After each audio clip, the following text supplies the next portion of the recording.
આ માટે ગુજરાતમાં કોમન સિવિલ કોડની આવશ્યકતા ચકાસવા અને કાયદા માટેનું મુસદ્દો તૈયાર કરવા સુપ્રીમ કોર્ટના નિવૃત્ત ન્યાયાધીશ શ્રીમતી રંજના દેસાઈની અધ્યક્ષતામાં એક કમિટીની રચના કરવાનો મહત્વપૂર્ણ નિર્ણય કર્યો છે।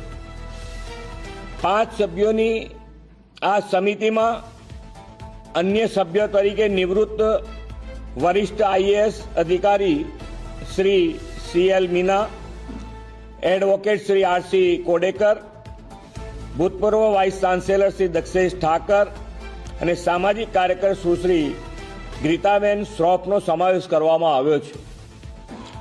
આ કમિટી તમામ પાસાઓનો સુગ્રથિત અભ્યાસ કરીને પોતાનો રિપોર્ટ 45 દિવસમાં રાજ્ય સરકારને આપશે અને રિપોર્ટના આધારે રાજ્ય સરકાર યોગ્ય નિર્ણય કરશે।